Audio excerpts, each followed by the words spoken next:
વાત કરીએ સાબરકાંઠાની તો સાબરકાંઠા જિલ્લાના ઈડર તાલુકામાંથી નવો નેશનલ હાઈવે 168G મંજૂર કરવામાં આવ્યો છે। ત્યારે ખેડૂતોના વિરોધ વચ્ચે કેન્દ્ર સરકારે જમીન સંપાદન માટે જાહેરનામું બહાર પાડી દેતા ખેડૂતોમાં ભારે રોષ જોવા મળ્યો। સરકાર સામે સૂત્રોચ્ચાર કરી રહેલા ખેડૂતો છે। ઈડર તાલુકાના એક વર્ષ પહેલા કેન્દ્ર સરકારના માર્ગ અને પરિવહન મંત્રાલયે મહેસાણાથી શામળાજી નેશનલ હાઈવેને જોડતો નવો 120 kilometre national highway number 168G બનાવવા માટે મંજૂરી આપી હતી। આ નેશનલ હાઈવેના કારણે ઈડર તાલુકાના 25 થી વધુ ગામડાના ખેડૂતોની 200 થી વધુ એકર જમીન કપાત જતી હોવાથી ખેડૂતોએ ભારે વિરોધ નોંધાવ્યો હતો। ખેડૂતોનો વિરોધ હોવા છતાં તાજેતરમાં સરકારે જમીન સંપાદન પાસેનું જાહેરનામું બહાર પાડી દેતા ખેડૂતોમાં ભારે રોષ જોવા મળી રહ્યો છે। નેશનલ હાઈવે 168G ના વિરોધમાં આજે ખેડૂતો બધા ઈડર સહકારી જીન ભેગા થયા છે। બડોલીથી લઈ અને મણિયોર સુધીના તમામ ખેડૂતો આજે સહકારી જીન ઊભા છે। તો અહીંયાથી અમે રેલીના સ્વરૂપે પ્રાંત સાહેબને અમે આવેદનપત્ર આપવાના છીએ। જાહેરનામું પડ્યા પછી અમે 21 દિવસની અંદર ખેડૂતોએ પર્સનલી બધાએ વધાવો રજૂ કરેલા છે। ઈડર તાલુકાના 25 ગામોમાંથી આ નેશનલ હાઈવે પ્રસાર થશે। ત્યારે ત્યાં નાના અને શ્રીમંત ખેડૂતોની જમીન આવેલી છે। આ જમીનમાં ખેતી કરી ખેડૂતો પોતાનું પરિવારનું પેટીયું રળી રહ્યા છે। તેવા જમીન સંપાદનથી ખેડૂતો પાયમાલ થઈ જશે।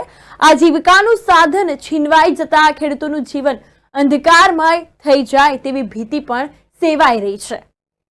આજે સહકારી ઈડર ખાતે આજુબાજુના ઈડર તાલુકાના જે ગામો છે એમાં બડોલીથી મણિયોર સુધીની જે જમીન સંપાદન કરવા માટે ભારત સરકારના રાજપત્ર દ્વારા જાહેરનામું બહાર પાડવામાં આવેલ છે।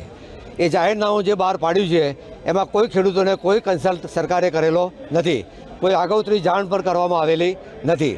મેનવાઇલ કે જ્યારે નેશનલ હાઈવે અત્યારે આજુબાજુ હોવા છતાં જ્યારે ઈડરમાંથી નેશનલ હાઈવે નીકળવાનો હોય તો ઈડર ઉપરથી અમારી માગણી એ જ હતી કે ઈડર ઉપર વલાસના રોડથી સીધે રોડ આવતો હોય, તેમ છતાં ઈડરને ટર્ન મારી અને સાઈડોમાં આજના 7 ગામોની અંદર ખેડૂતોને નુકસાન થાય એવા પ્રયત્નો કરવામાં આવેલા છે।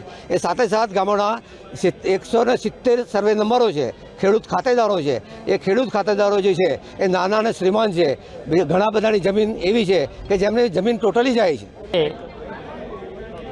168G નેશનલ હાઈવે સરકાર દ્વારા જે કાઢવામાં આવી રહ્યો છે એના વિરોધમાં અમો બડોલીથી મણિયોર સુધીના તમામ ગામડાઓના ખેડૂત મિત્રો સહકારી જીનમાં એકત્રિત થયા છીએ અને અહીંથી પ્રાંત કચેરી સુધી રેલીના સ્વરૂપમાં જઈ અને આવેદનપત્ર આપવા માગીએ છીએ।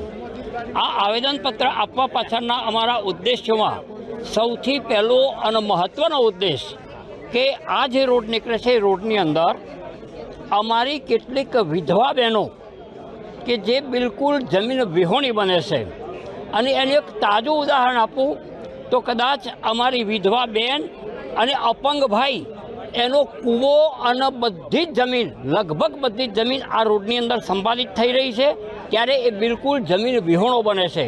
સરકારશ્રીને અમે એક નમ્ર નિવેદન કરીએ છીએ, વિનંતી કરીએ છીએ કે આવી જે જમીનો જાય છે એના માટે સરકાર વિચારણા કરે। તો જમીન સંપાદનના જાહેરનામા બાદ ખેડૂતો લડતના મૂડમાં જોવા મળી રહ્યા છે। આજે ઈડર ખાતે ખેડૂતોએ બેઠક કરી વિશાળ રેલી યોજી ભારે વિરોધ નોંધાવ્યો હતો અને આ બાબતે પ્રાંત અધિકારીને આવેદનપત્ર પણ આપ્યું હતું।